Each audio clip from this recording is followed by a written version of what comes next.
Binabati ko kayong lahat, ako si Dr. Jose Reyes, at ngayon ay susuriin natin ang susunod na paksa, ang lihim sa mahimbing na pagtulog. Paano malunasan ang insomnia sa loob lamang 45 segundo gamit ang isang acupressure point? Mga kaibigan, magpapagulong-gulong na naman ba kayo sa ngayong gabi para lang makatulog? Una, subukan muna natin ang isang simpleng self-diagnosis test. Sagutin ng tapat ang tatlong tanong na ito. Una, nakahiga ka na ba sa kama ng higit sa 30 minuto, nakatitih lang sa kisame at hindi makatulog?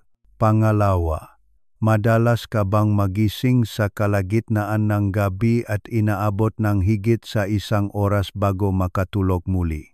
Pangatlo, pagising mo ba sa umaga ay pagod ka pa rin, mabigat ang katawan at hindi malinaw ang isip buong araw? Kung o ang sagot mo sa kahit isa sa mga tanong na ito, siguraduhin tapusin ang panonood ng video na ito. Ibubunya ko sa inyo ang sikreto na tuluyang magpapabago sa inyong magabing walang tulog. Bago tayo magsimula, pindutin ang subscribe at like buttons at i-on ang notifications para hindi ninyo makaligtaan ang lahat ng impormasyon para sa malusog na pagtulog. Pakisulat din sa comment section kung saang lugar ninyo pinapanood ang video na ito. Susuportahan ko ang bawat isa sa inyo sa inyong paglalakbay tungo sa malusog na pagtulog. Ako si Dr. Jose Reyes at sa loob ng 40 taon, nag-specialize ako sa pag-aral ng geriatric medicine. Sa edad kong 60, naranasan ko rin ang matinding insomnia. May mga panahon na wala pa sa 2 oras ang tulog ko araw-araw at umaasa ako sa sleeping pills para iyong impyerno. Kailangan kong gamutin ang mga pasyente sa umaga, pero parang bato ang bigat ng ulo ko kaya hindi ako makapagbigay ng maayos na konsultasyon.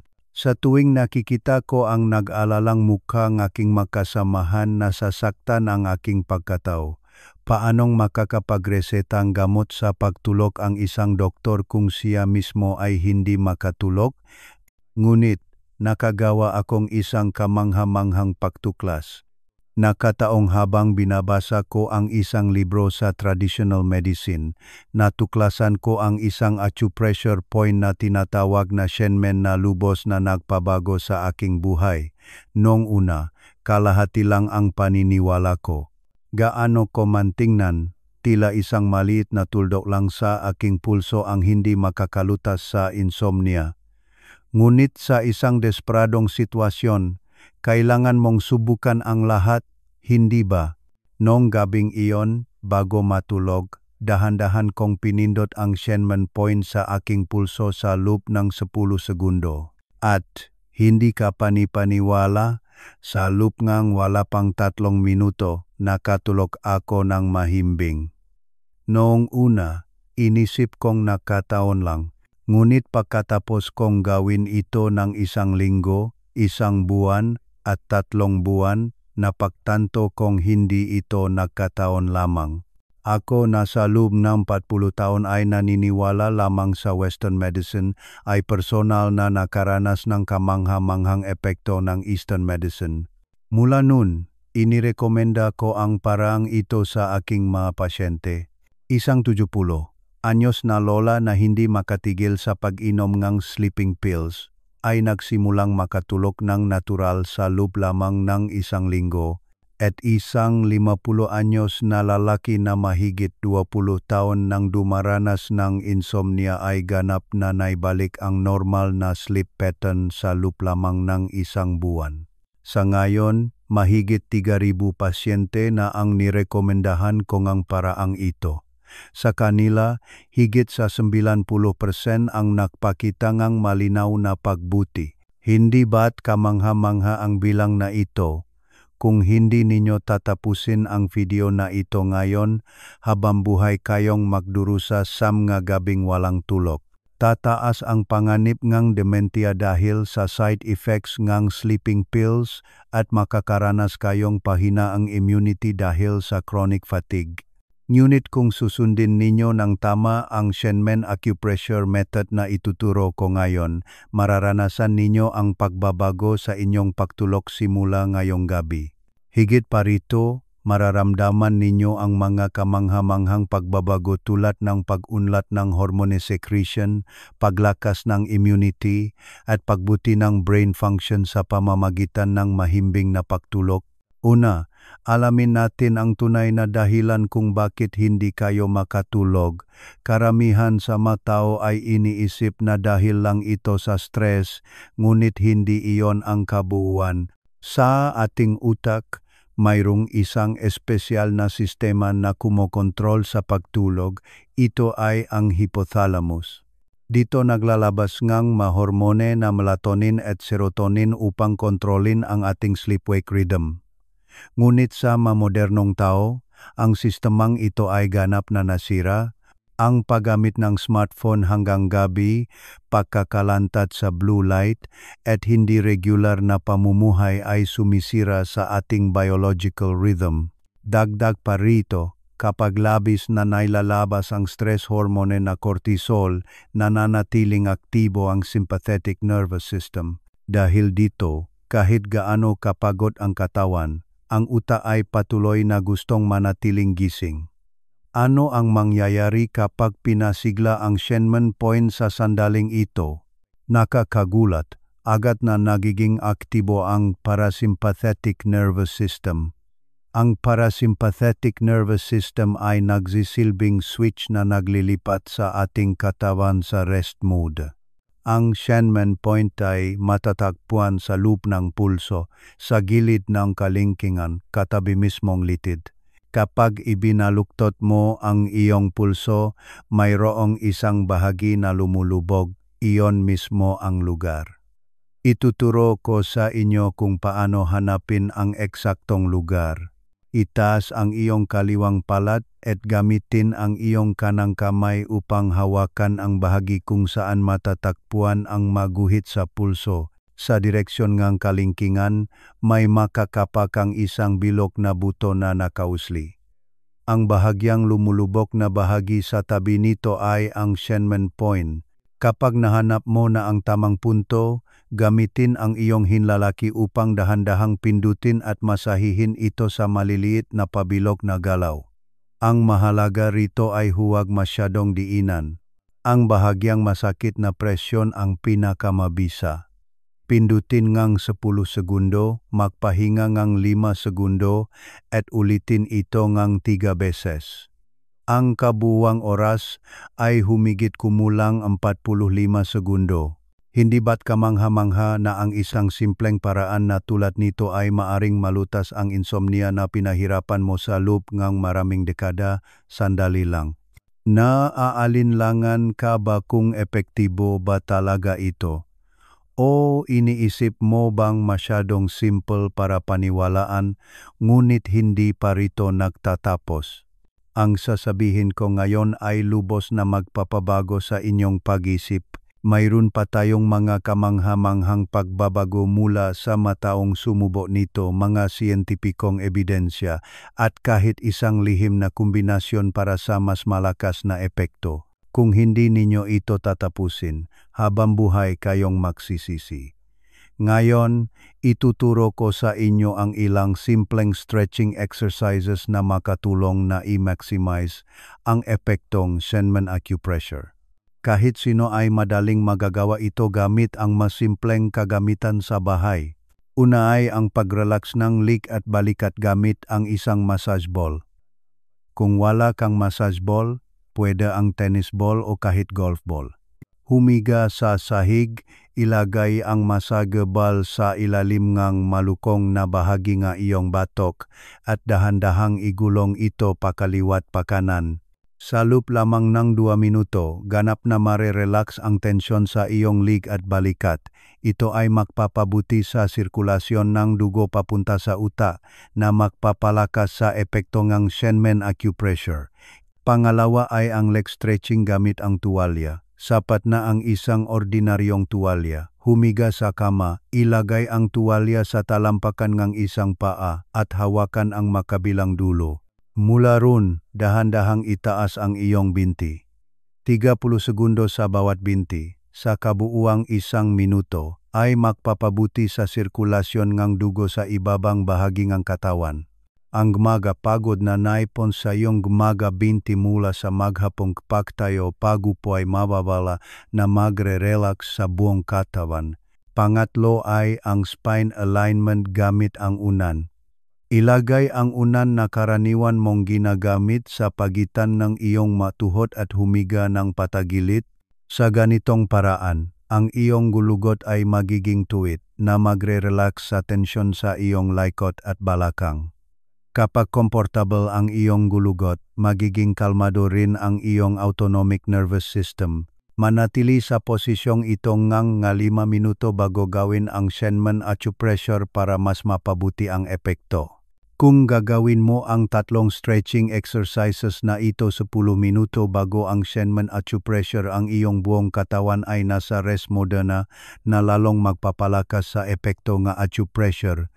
Mayroon pang mga karagdagang sikreto para ma-maximize ang epektong Shenmen acupressure. Una ay ang timing. Pinakamabisa kung gagawin ito eksaktong 30 minuto bago matulog. Kung masyadong maaga, mababawasan ang epekto. At kung masyadong huli, maari ka pang magising lalo. Pangalawa ay gawin ito kasabay ng breathing exercises. Habang pinipindot, dahan-dahang huminga papasok sa ilong, pigilin ang hininga sa loob na 7 segundo, at pagkatapos ay dahan-dahang ilabas sa bibig sa loob na 6 segundo. Ang 4,7,8 breathing method na ito ay may malakas na epekto sa pag-induce ng tulog. Pangatlo ay ang pag-ayos ng kapaligiran. Panatilihin ang temperatura ng silid sa pagitan ng 18 at 20 degrees Celsius at patayin ang lahat ng electronic devices. Lalo na ang iyong smartphone, mas mabuting iwanan ito sa labas ng kwarto. Pakinggan natin ang matestimonya ng taong aktwal na sumubok ng paraang ito. Si Aling Elena, 72 taong gulang mula sa Cebu, ay mahigit 20 taon nang umiinom ng sleeping pills. Ngunit sinabi niya na pagkatapos simulan ang Shenmen acupressure sa loob ng 2 linggo, nakakatulog na siya ng natural ng walang gamot.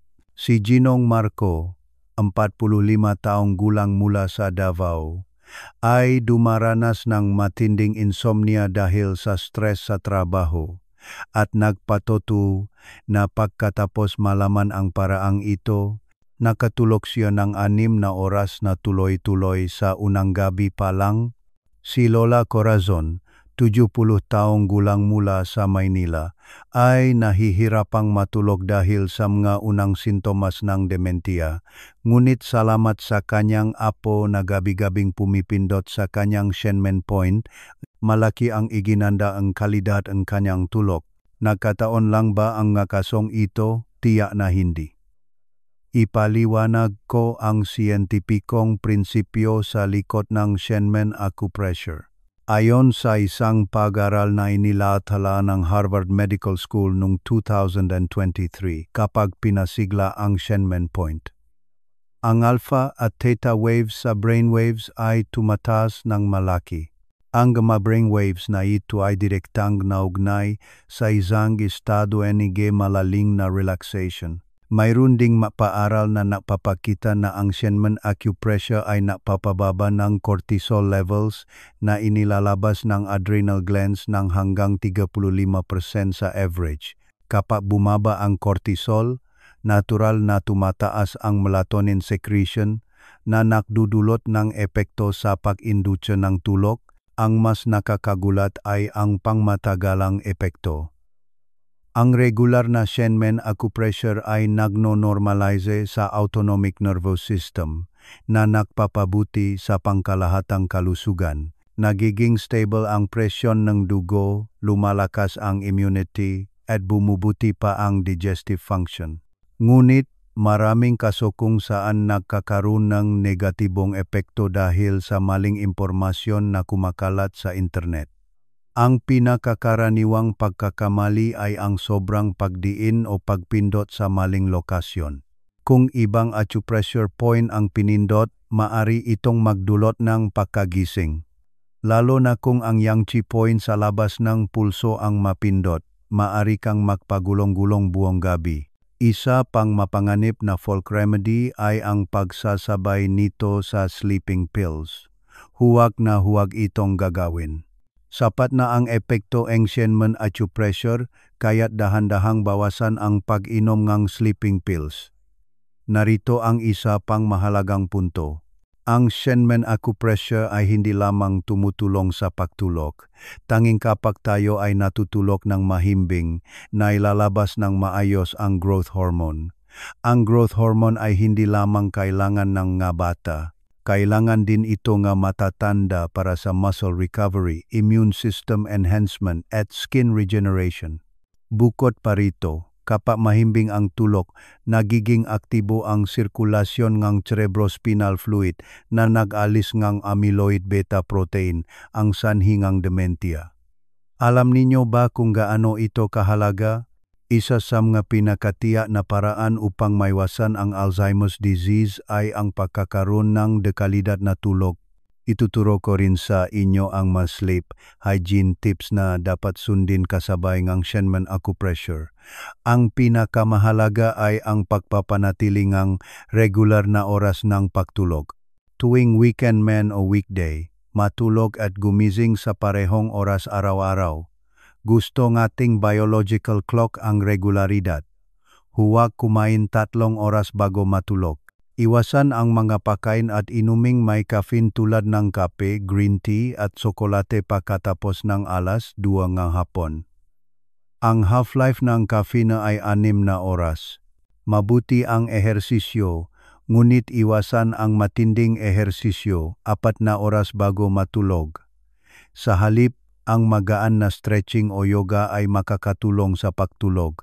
Mahalaga rin ang kapaligiran sa kwarto. Gawin itong ganap na madilim at tahimik. Kahit isang maliit na LED light ay maaaring pumigil sa paglabas ng melatonin.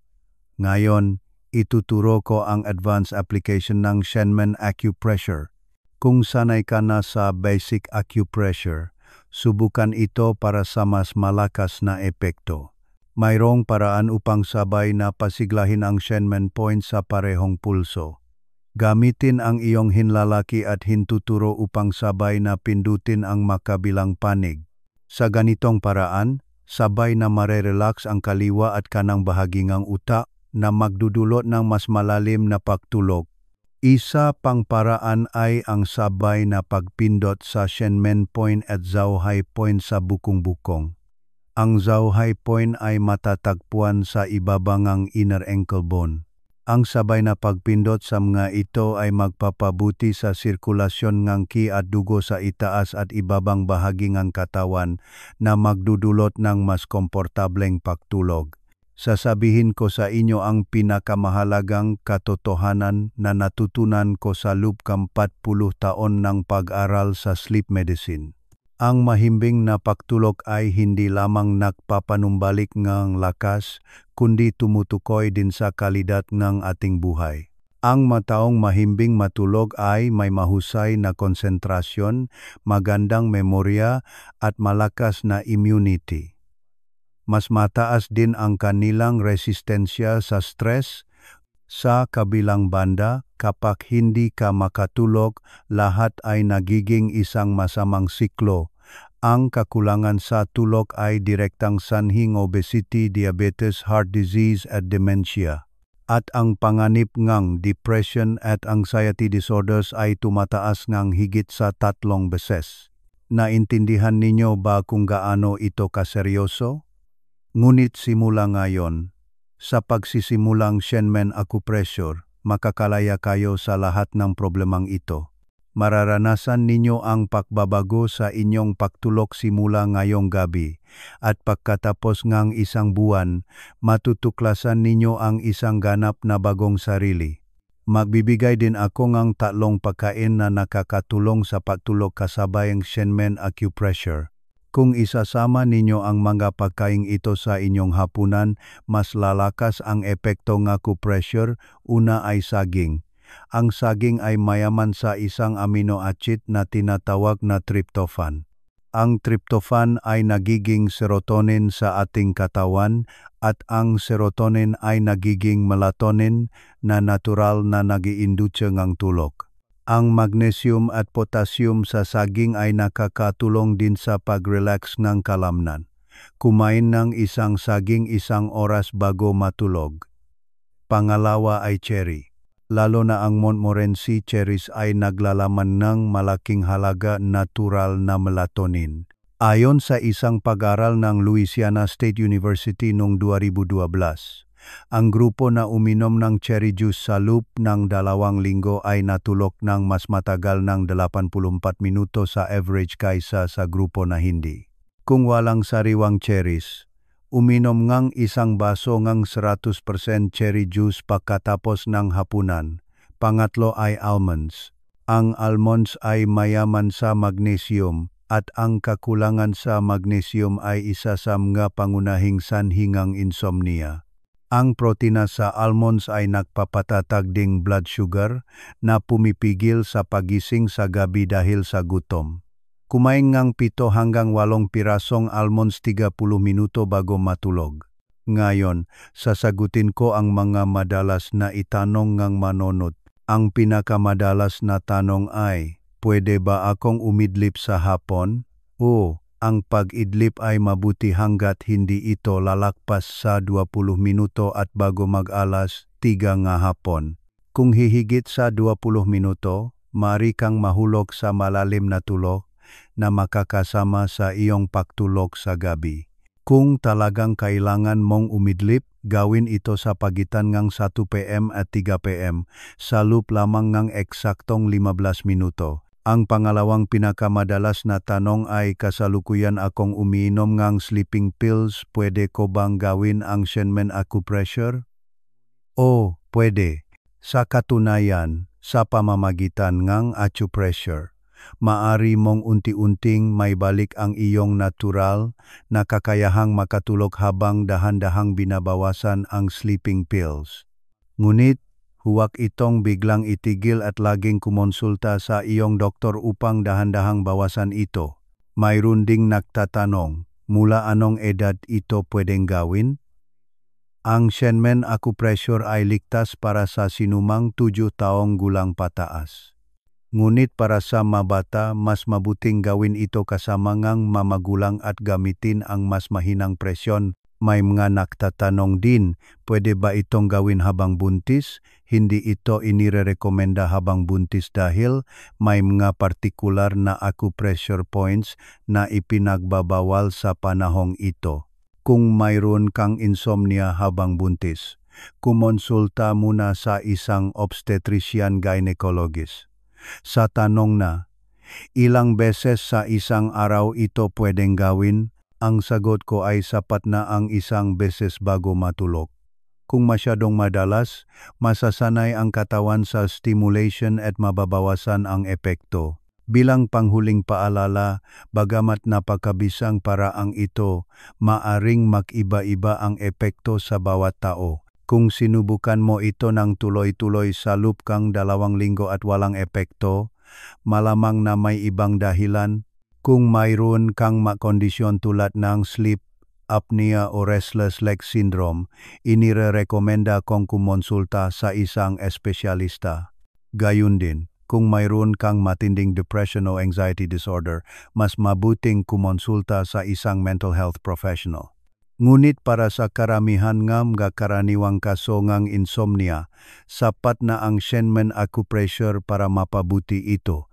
Higit sa 90% ng mga pasyenteng ginamot ko sa nakalipas na 40 taon ay nalutas ang kanilang problema sa pagtulog sa pamamagitan ng paraang ito. Ngunit mayroon pang isang mahalagang punto na hindi dapat kalimutan dito, ang pagpapatuloy. Maraming tao ang sumusuko pagkatapos subukan ito ng ilang araw at walang nakikitang epekto na tunay na nakapanghihinayang. Ang pagbabago ngang biological rhythm ngang ating katawan ay nangangailangan ngang hindi bababa sa 21 araw. Ito ay isang katotohanang napatunayan ng siyensya.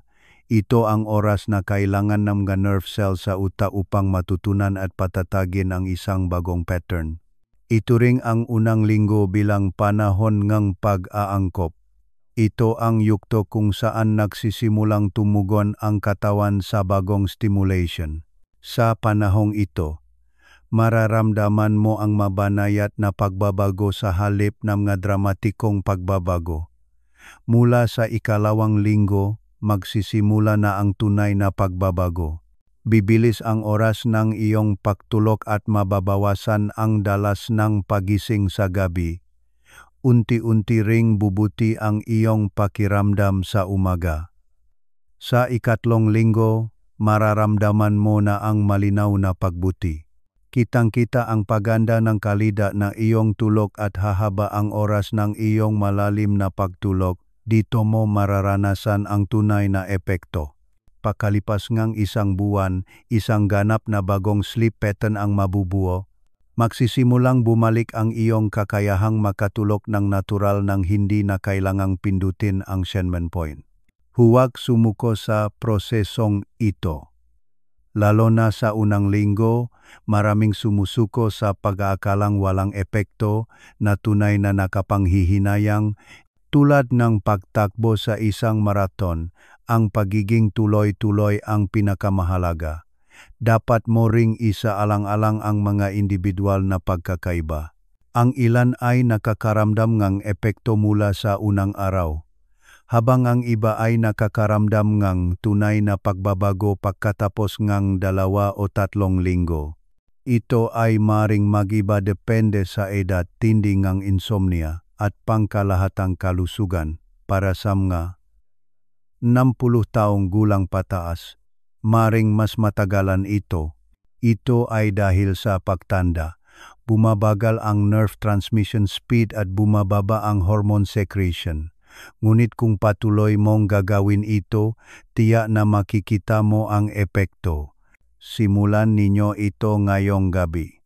Humiga sa kama. Pindutin ng dahan-dahan ang Shenmen point sa loop ng 10 segundo at gawin ito kasabay ng 4,7,8 breathing method. Tiyak na makakaranas kayo ng kamangha-manghang pagbabago. At kung nakita ninyo ang epekto, ibahagi ninyo ito sa mga tao sa paligid ninyo. Ang paghihirap ng hindi makatulog ay alam lamang ng nakaranas nito. Ang iyong maliit na pagmamalasakit ay maaring magbago ng buhay ng isang tao. Kung nakatulong sa inyo ang video na ito, mag-subscribe at i-like at mag-iwan ding ng review sa comment section. Ang marinig ang inyong success stories ang pinakamalaking kasiyahan para sa akin. Para sa malusog na pagtulog at masayang buhay, magsimula tayo ng sama-sama ngayon. Salamat.